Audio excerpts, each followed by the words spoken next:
ಹಬ್ಬಗಳು ಬಂದ್ರೆ ವ್ಯಾಪಾರಿಗಳಿಗೆ ಸಂಭ್ರಮವೋ ಸಂಭ್ರಮ. ವಿಶೇಷ ರಿಯಾಯಿತಿ ಹಾಗೂ ಭಾರಿ ಉಡುಗೊರೆಯ ಮೂಲಕ ಗ್ರಾಹಕರನ್ನ ಆಕರ್ಷಿಸುತ್ತಾರೆ. ಅದರಲ್ಲೂ ಬಟ್ಟೆ ಅಂಗಡಿಗಳಲ್ಲಿ ಜನಜಂಗುಳಿಯೋ ಜಂಗುಳಿ.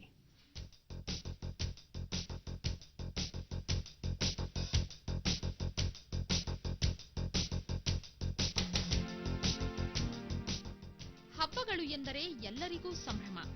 ಈ ಸಂಭ್ರಮದಲ್ಲಿ ಹೊಸ ಬಟ್ಟೆ ತೊಟ್ಟು ಸಂಭ್ರಮಿಸದಿದ್ದರೆ ಹೇಗೆ? ಹೀಗಾಗಿ ಈ ಸಂದರ್ಭದಲ್ಲಿ ಬಟ್ಟೆ ಅಂಗಡಿಗಳು ಗಿಜಿಗುಡುತ್ತವೆ. ವಿಶೇಷ ರಿಯಾಯಿತಿ ಮೂಲಕ ಗ್ರಾಹಕರನ್ನು ಆಕರ್ಷಿಸಲಾಗುತ್ತದೆ.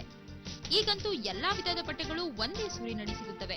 ಒಂದು ತಗೊಂಡ್ರೆ 2 ಫ್ರೀ ಸಿಗುತ್ತೆ. ಆ ಥರದಿಂದ 1 ಪ್ಯಾಂಟ್ ತಗೊಂಡ್ರೆ 2 ಫ್ರೀ ಸಿಗ್ತದೆ. ಒಟ್ಟಿಗೆ ಒಂದು 3 ಬಟ್ಟೆ ಸಿಗುತ್ತೆ. ಅದಲ್ಲದೆ ಇಲ್ಲಿ ಒಳ್ಳೊಳ್ಳೆ ಬ್ರ್ಯಾಂಡ್ ಸಿಗ್ತದೆ. ವ್ಯಾನ್ಯೂಸನ್, ಆಲನ್ ಸಾಲಿ ಆ ಥರ.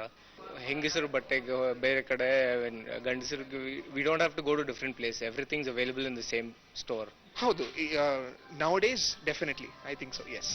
ಬೆಂಗಳೂರಿನಲ್ಲಿ ಮಾಲ್ ಸಂಸ್ಕೃತಿ ಹೆಚ್ಚುತ್ತಿದ್ದು, ತಮಗೆ ಬೇಕಾದಂತಹ ಬಟ್ಟೆಗಳನ್ನು ಆಯ್ಕೆ ಮಾಡಿಕೊಳ್ಳಲು ಉತ್ತಮ ವಾತಾವರಣ ಅಲ್ಲಿರುತ್ತದೆ. ಎಲ್ಲಾ ರೀತಿಯ ವ್ಯಾಪಾರವೂ ಭರದಿಂದ ಸಾಗುತ್ತದೆ. ಒಟ್ಟಿನಲ್ಲಿ ಶಾಪಿಂಗ್ ಮಾಡಲು ಹಬ್ಬಗಳು ಸಹಕಾರಿಯಾಗಿವೆ. ಕ್ಯಾಮರಾಮನ್ ದತ್ತು ಪತ್ತಾರ್ ಜೊತೆ ರಂಜಿನಿ, ಜಿ ಕನ್ನಡ, ಬೆಂಗಳೂರು. ಬೆಳಗ್ಗೆ 7 ಗಂಟೆಗೆ ಶುಭೋದಯದೊಂದಿಗೆ ಮತ್ತೆ ಭೇಟಿಯಾಗೋಣ. ವಂದನೆಗಳು.